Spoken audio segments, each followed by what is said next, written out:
Madame, Monsieur, bonjour, bienvenue dans ce nouveau numéro de Planétaire, l'émission qui traite des questions environnementales en Afrique de l'Ouest. Cette semaine, nous faisons le point sur les inondations en Afrique de l'Ouest. Nous serons au Niger qui a connu ces dernières heures de fortes pluies avec des conséquences lourdes. Près de 100 morts enregistrés depuis le début de la saison des pluies, c'est le bilan dressé par les autorités.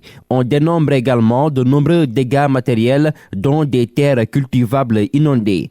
Décryptage à suivre dans la première partie de ce magazine avec Ousmane Dambadji, président du REGEA, réseau des journalistes pour l'eau, l'hygiène et l'assainissement. Dans la seconde partie de ce programme, nous serons ici au Sénégal où l'usine de plomb Ganesha hante le sommeil des populations de plusieurs localités à Thiès, région dans le centre-ouest du Sénégal. Cette usine qui s'active dans le recyclage des batteries de plomb libère des substances chimiques toxiques et nocives pour l'environnement et pour la santé. On a vu l'apparition des maladies sur les enfants, mais aussi sur l'environnement. Les champs qui sont à côté, vraiment la majeure partie des gens qui sont aux alentours de l'usine, qui travaillaient 12 mois sur 12, ils ont commencé à plier bagages et vendre le champ parce qu'ils ne peuvent plus avoir des résultats escomptés sur les récoltes. Nous allons en parler avec Mamadou Leye, coordonnateur du collectif de Niakhat, localité qui réclame la délocalisation de l'usine. Et puis nous serons au Togo où se tient du 12 au 21 août la première édition du camp agroécologique et forum environnemental CAFé, une rencontre qui s'organise sous le thème Une génération écologique pour construire ensemble un avenir et un système alimentaire durable. Et nous serons avec Jean-Charles Sossou, ingénieur agronome de formation, président de l'association Eco-Impact, coordonnateur général du CAFé. Planétaire, le futur de l'environnement commence ici et maintenant. Bonjour à toutes et à tous et soyez les bienvenus. Les experts climatiques et météorologiques tirent la sonnette d'alarme sur l'impact des inondations en Afrique de l'Ouest et du Centre, 2 mois seulement après le début de la saison pluviale en Afrique de l'Ouest et du Centre. Des pluies torrentielles et de graves inondations ont affecté 716 473 personnes en République centrafricaine, au Tchad, en Côte d'Ivoire, en République démocratique du Congo, au Libéria, au Niger, au Nigeria, au Mali et au Togo. Une centaine de personnes a perdu la vie par noyade. Plusieurs morts et des blessés ont été enregistrés. Laura Nkpeto nous en dit plus. Jusqu'à présent, le Tchad est le pays le plus touché avec près de 247 000 personnes affectées par la montée des eaux en quelques semaines seulement. Selon Charles Berny-Moulin, chef du bureau de coordination humanitaire des Nations Unies pour l'Afrique de l'Ouest et du Centre, des investissements significatifs et stratégiques doivent être réalisés pour s'assurer que les communautés sont préparées pour que les pires impacts soient atténués à l'avance. Il a souligné que chaque année, OCHA tire la sonnette d'alarme sur les effets du changement climatique et ce qu'il signifie pour la vie réelle des gens, leurs maisons, leur capacité à cultiver et à manger, à envoyer leurs enfants à l'école, à accéder à des soins de santé de base, entre autres. Les inondations qui touchent souvent les mêmes communautés année après année ont également affecté les moyens de subsistance et les services sociaux de base, sapant la capacité des communautés à subvenir à leurs besoins et les obligeant à dépendre de l'aide pour survivre dans la dignité. L'accès aux soins de santé et à l'éducation de base est entravé, des dizaines d'écoles et de centres médicaux détruits ou endommagés. La production et la sécurité alimentaire sont également en jeu. Au moins 25 726 hectares de terres agricoles ont été endommagés et 4 205 têtes de bétail ont été tuées. Les bâtiments et les infrastructures clés sont également touchés. OCHA indique qu'environ 62 000 maisons ont été détruites ou endommagées, laissant près de 55 000 femmes, enfants et hommes sans abri et déplacés. Le Nigeria et le Tchad ont enregistré le plus grand nombre de personnes déplacées en raison des inondations, 45 797 et 5 286 respectivement. Les prévisions saisonnières pour 2024 annoncent des précipitations cumulées supérieures à la moyenne pour la période de juin à septembre. Au Niger, les autorités s'activent pour apporter une réponse humanitaire aux inondations dont le bilan s'élève à près de 100 morts depuis le début de la saison des pluies. Au total, plus de 135 sinistrés ont été enregistrés. De nombreux dégâts matériels ont aussi été notés, dont des terres cultivables inondées. Le point dans cette correspondance à Niamey de Murtala Zouberou. Selon les autorités, ce sont toutes les régions du pays qui sont impactées par les inondations. Au total, 672 quartiers et villages ont été touchés par les inondations. 94 personnes ont trouvé la mort dans ces inondations. Aïssata Laouane, ministre de l'Action humanitaire et de la gestion des catastrophes. Malheureusement, on compte 94 pertes en vie humaine, dont 44 suite au cas d'inondation et 50 par effondrement des maisons. Globalement, nous avons 137 156 personnes sinistrées et cela constitue à peu près 17 632 ménages. Nous avons à peu près 14 045 maisons effondrées. Nous avons 502 cases endommagées. Nous avons perdu 15 472 têtes de bétail. Nous avons aussi perdu 2763 hectares de terres agricoles inondées. Pour coordonner la réponse aux inondations, le ministère annonce avoir mis sur pied une équipe de réponse humanitaire pour apporter assistance aux sinistrés. Aïssata Laouane, ministre de l'Action humanitaire et de la gestion des catastrophes. À la date d'aujourd'hui, des actions de distribution sont en cours dans les régions et des stocks importants de vivres, de biens non alimentaires et d'abris sont en route pour les régions. En plus des vivres disponibilisés, le gouvernement a d'ores et déjà pris des dispositions nécessaires pour que toutes les personnes impactées par les inondations reçoivent l'assistance dont elles ont besoin. Chaque année en saison des pluies, les inondations au Niger font des dizaines de morts et d'énormes dégâts matériels. De Niamey, Murtala Zouberou pour West Africa, Démocratie Radio. Murtala Zouberou, merci. Pour décrypter ce bilan des autorités nigériennes, nous sommes avec Ousmane Dambadji. Bonjour. Bonjour, Monsieur Moustapha. Vous êtes le président du réseau des journalistes pour l'eau, l'hygiène et l'assainissement, REGEA. Merci d'avoir accepté notre invitation. 94 morts enregistrés lors des dernières pluies au Niger. D'abord, comment analysez-vous cette situation ? Effectivement, 94 morts, c'est le bilan des victimes de récentes inondations au Niger. C'est trop, c'est malheureusement trop. Mais cette situation n'est pas simplement pour le Niger, c'est une situation qui concerne pratiquement tout le pays de l'Afrique de l'Ouest. Elle est liée au changement climatique, ça il faut le dire, et à beaucoup de facteurs également qui impactent effectivement la nature. Je pense que des dispositions doivent être prises pour sécuriser les communautés. Et 135 156 personnes sinistrées, soit l'équivalent de plus de 17 000 ménages selon les autorités.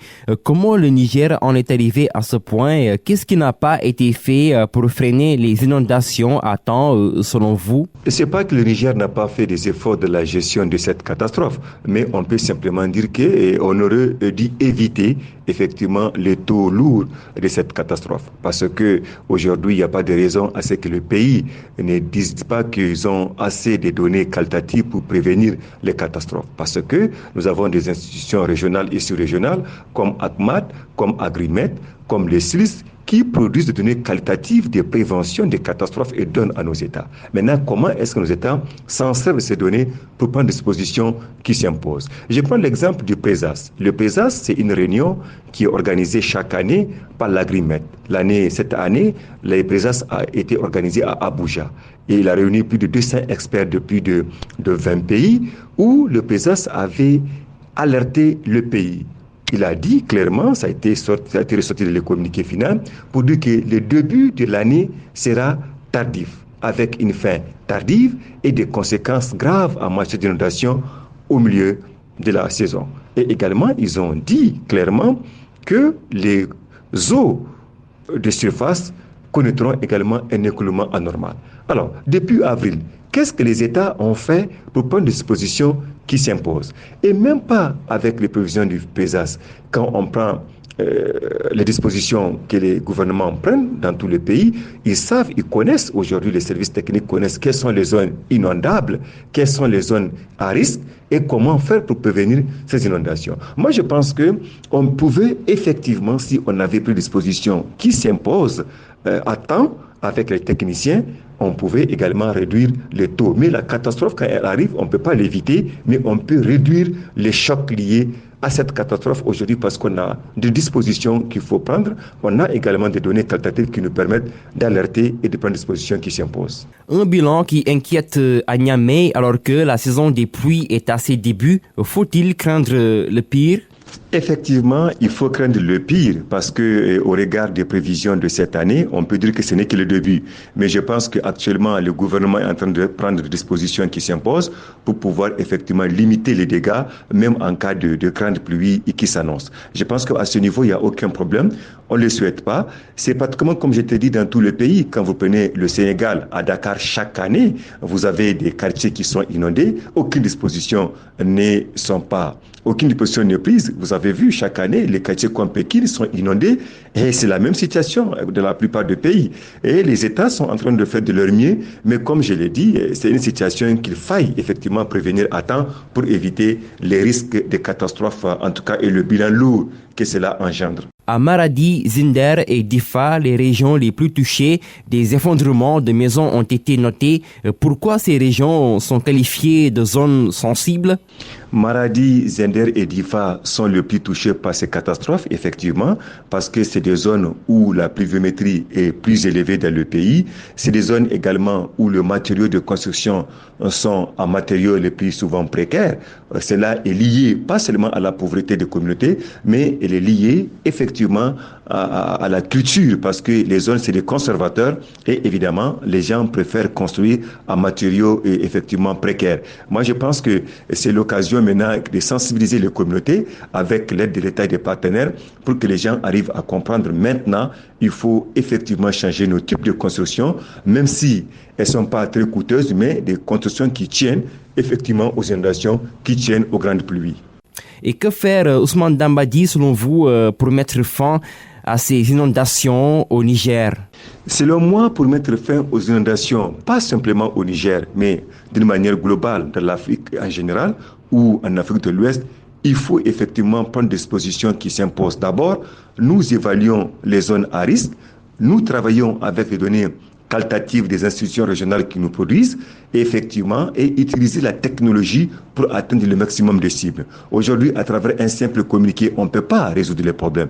Nous avons des jeunes qui sont dans la digitalisation de toutes choses. On peut effectivement utiliser des applications dans les smartphones, parce qu'aujourd'hui, tout le monde a un smartphone, pour faire passer le message. Et le message des sensations doivent être, en tout cas, faits 4 mois avant la saison de la pluie, pour que les gens prennent disposition. Ceux qui n'ont pas de moyens, on les aide à arranger ou à remblayer, je ne sais pas, ou à créer des caniveaux ou à restructurer les choses. Mais en tout cas, le premier acteur, c'est l'État et également c'est la sensibilisation qu'il faille intensifier à tous les niveaux pour permettre à nos communautés d'être à l'abri de ces catastrophes. Merci beaucoup Ousmane Dambadji, président du REGEA, réseau des journalistes pour l'eau, l'hygiène et l'assainissement.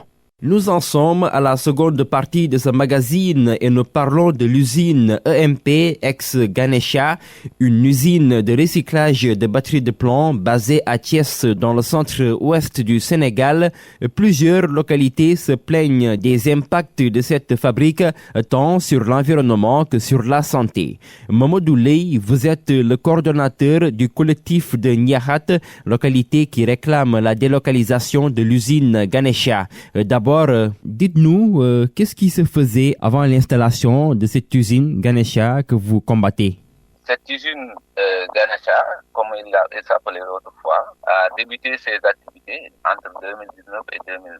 Nous nous sommes levés un bon jour et on a vu une installation nouvelle au milieu de nos champs, là où nous travaillons, parce que moi, je suis agriculteur et je travaille à côté de l'usine, c'est là où se trouve mon champ. Et on a vu des actions nouvelles. C'est à ce moment-là qu'on a s'acquérir des informations auprès des autorités pour savoir vraiment quelle est l'utilité ou bien qu'est-ce que cette usine-là vient faire ici. Et c'est à ce moment-là qu'on nous a mis au courant que c'est une usine de recyclage de batteries à plomb. Comme le Sénégal est malheureusement fait partie des cas d'école des dégâts qu'a fait le plomb dans le monde, on est tous courants de ce qui s'est passé à Ngandiao en 2008 et 2009. C'est pourquoi on s'est levé pour lutter vraiment pour que cette usine-là ne puisse pas s'installer. Mais malheureusement, à chaque fois, les gens qui faisaient l'installation trouvaient des astuces de manière illégale pour continuer leurs activités. Grosso modo, c'est ce qui s'est passé avant et au début de l'installation. Les autorités gouvernementales avaient suspendu les activités de l'usine quelques jours après les débuts de son installation, mais 3 mois après, les mêmes autorités ont de nouveau autorisé l'usine à tourner. Comment comprendre cela? C'est au niveau de l'année 2023 qu'on a eu cette fermeture et réouverture. Mais tout au début, en 2020 et 2021, l'usine a été arrêtée à plus de 3 reprises. Parce que quand on a vu l'installation, on a réclamé ça au niveau du direction de l'environnement. C'est lui qui avait fermé l'usine. Parce que comme il n'avait pas d'autorisation, ni il n'y avait pas d'étude d'impact environnemental, ni rien. C'est pourquoi, en premier lieu, l'usine a été arrêtée. Et par la suite, ils ont trouvé des astuces pour faire une étude environnementale, entre autres. Après, ils ont repris le travail. Et à ce moment-là, on a interpellé les autorités. C'est à ce moment-là qu'ils ont trouvé, je ne sais pas comment ils ont fait, pour avoir l'aval du ministre. C'est en décembre 2022 que le ministre les a autorisés de commencer les actes d'installation. C'était Abdou Karim Sall. Et on a écrit des correspondances au ministre Abdou Karim Sall et à tous les autres pour lui dire que vraiment, vous êtes en train de faire des risques en mettant cette usine-là qui est hors norme, qui ne respecte pas les normes environnementales. Mais il faisait la sourde oreille. C'est pourquoi on a attendu, après quelques mois, il y a eu ce remaniement ministériel. C'est à ce moment-là que le ministre Alioune Ndoye est venu au pouvoir. Et par la suite, il y a aussi les élections législatives. Il y a des nouveaux députés. On a rencontré les parlementaires. On les a expliqué le problème. Et là, ils ont interpellé directement le ministre Alioune Ndoye en lui manifestant le danger et les irrégularités que nous avons constatées. C'est à ce moment-là que le monsieur Alioune Ndoye a dépêché une mission au niveau de l'usine, une mission technique pour faire des prélèvements pour savoir vraiment le degré de toxicité que les ingénieurs ont commencé à faire. Et à ce moment-là, après avoir fait cette mission technique-là, ils ont eu des résultats vraiment catastrophiques parce que les niveaux de contamination relevés sur place vraiment dépassaient à plus de 1000, ce qui est la norme. Mais après quelques mois, 3 mois, pour dire vrai, à notre grande surprise, on a vu les activités de l'usine reprendre. Et à ce moment-là, on a dit, mais nous, on attendait le démantèlement de l'usine. Mais au lieu de cela, on voit leur activité reprendre. Et il a dit, à travers une émission qu'il faisait, les gens là de l'usine, ils ont eu une dérogation de 3 mois pour terminer leur stock de batteries qu'ils avaient déjà acheté. C'est à ce moment-là qu'on a vu un changement de nom et les activités continuent de plus belle. Ils ont recommencé à faire des infrastructures à l'intérieur de l'usine et on a tout fait pour interpeller les autorités de l'époque, mais personne ne nous répondait. Vous dénoncez les impacts de l'usine, surtout avec le plomb qui se dégage dans l'atmosphère. Comment ce plomb-là impacte la vie des populations riveraines, tant sur le plan environnemental que sur le plan sanitaire?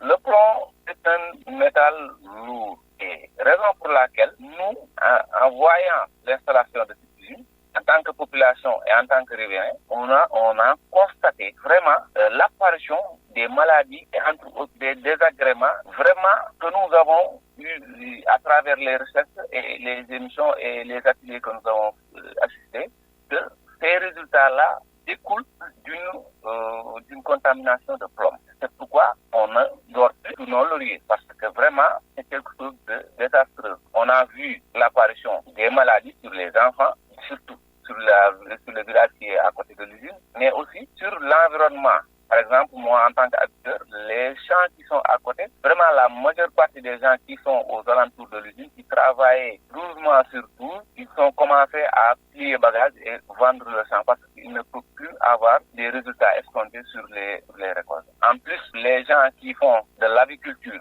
c'est-à-dire les éleveurs de poulets, ils ont vu vraiment des pertes colossales sur leurs volailles. Quel est votre plan d'action à l'heure actuelle pour combattre l'usine en question? À l'heure actuelle, comme on a des nouvelles autorités, dès leur arrivée, nous les avons donné des correspondances leur expliquant l'ensemble des dégâts que nous avons subis et les irrégularités que cette usine-là est en train de nous causer. On a interpellé le ministre, on a interpellé les ministères concernés, mais on n'a pas eu de retour. Mais actuellement, ce que nous allons faire est de descendre sur le terrain et manifester et montrer notre ras-le-bol pour vraiment que cela s'arrête. Mamadou Leye, je rappelle que vous êtes le coordonnateur du collectif de Niakhat. Merci beaucoup, Mamadou Leye. Merci. Merci, M. Diakhaté. Direction le Togo et nous parlons du camp agroécologique et forum environnemental CAFé.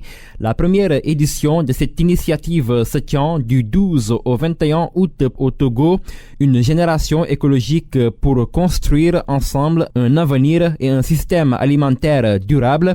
On en parle avec Jean-Charles Sossou, agroécologiste, ingénieur agronome de formation, président de l'association Eco-Impact. Vous êtes également le coordonnateur général du CAFé. Tout d'abord, parlez-nous du camp agroécologique et forum environnemental CAFé, son importance et son principal objectif. Le camp agroécologique et forum environnemental appelé CAFé est un agro-bootcamp de développement écologique, donc un projet initié ABCDE. C'est un espace inclusif de formation holistique et intensive pour le développement des compétences vertes et de performance en agroécologie surtout. C'est aussi un programme d'animation des ateliers pour une transition écologique. Il y a également un centre de ressources d'éco-activation pour contribuer au développement rural, au programme de développement sur l'entrepreneuriat social et vert, pour le développement du leadership en matière d'écologie, en matière de leadership environnemental et social et autres. Une génération agroécologique pour construire ensemble un avenir et un système alimentaire durable. C'est le thème de la première édition du CAFé. Pourquoi avoir choisi ce thème? Pour reprendre Franck Fanon, qui dit, je cite, « Chaque génération doit, dans une relative opacité, découvrir sa mission, la remplir ou la trahir. » C'est une manière d'inviter les jeunes à s'unir, à se rassembler et à montrer, à partager les expériences, les expertises entre jeunes. C'est aussi une manière d'éveiller les frères et sœurs jeunes à prendre leurs responsabilités pour contribuer ensemble au développement durable. C'est aussi une manière de renforcer ce que les aînés ont bâti ou bien construit ou continuent de les construire. Donc de prendre la relève et continuer à espérer, à travailler pour un monde durable. Quand nous prenons les ODD qui parlent de ne laisser personne de côté, ça veut dire que notre voix compte, la voix de la jeunesse compte, la voix des jeunes est parlante. Les jeunes ont leur mot à dire, les jeunes ont de l'énergie, les jeunes sont motivés et engagés à apporter aussi leur contribution en termes de formation, en termes d'idées, en termes d'apport et d'appui constructif pour la souveraineté alimentaire en Afrique.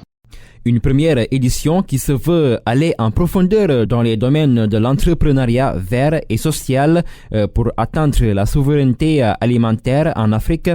Comment les activités agroécologiques peuvent faciliter la souveraineté alimentaire dans le continent? C'est vrai que c'est une première édition, mais elle est autant très ambitieuse parce que c'est un rendez-vous du donner, du recevoir et de formation très intense. Donc il y aura beaucoup de pratiques, beaucoup de formations sur les chaînes de valeur, que ce soit la production des intrants, que ce soit les biofertilisants, les bioprotecteurs, les semences, la conservation des semences, la biodiversité, que ce soit le développement de l'entreprise, la communication et autres. Donc c'est un rendez-vous qui prend en compte toutes les expertises que les jeunes vont apprendre et aussi donner. Si nous sommes d'accord que la souveraineté alimentaire est le droit à tout peuple de choisir et de produire de façon durable ce qu'il consomme. Donc, ils choisissent ce qu'ils veulent produire, à qui ils veulent produire, là où ils veulent le vendre et autres. Donc, l'agroécologie contribue au développement de l'économie.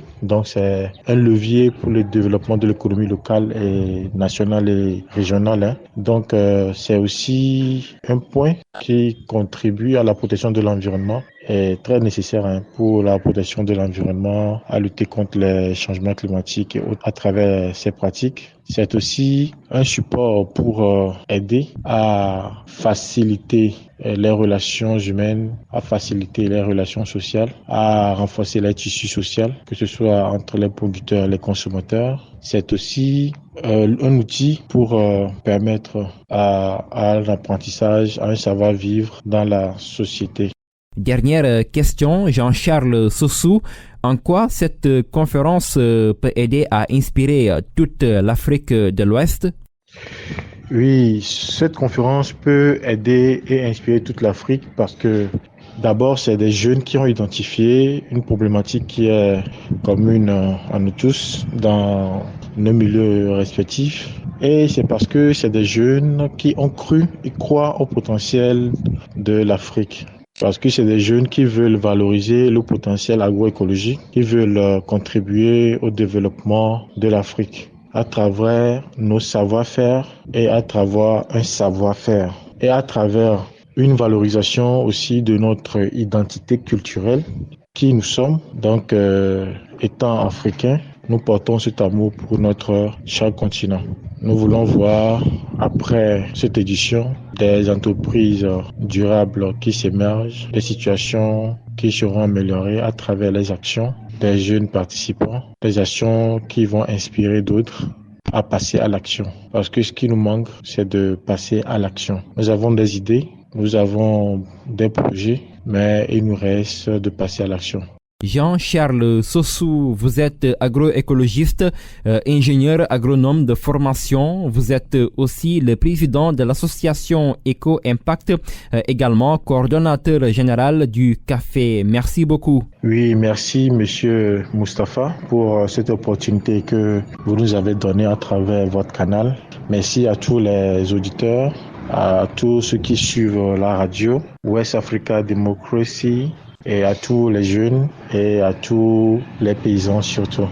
Et c'est la fin de cet épisode de Planétaire. Merci de l'avoir écouté. À la présentation, Moustapha Diakité. Émission que vous pouvez réécouter sur notre site www.wadr.org. Merci également à nos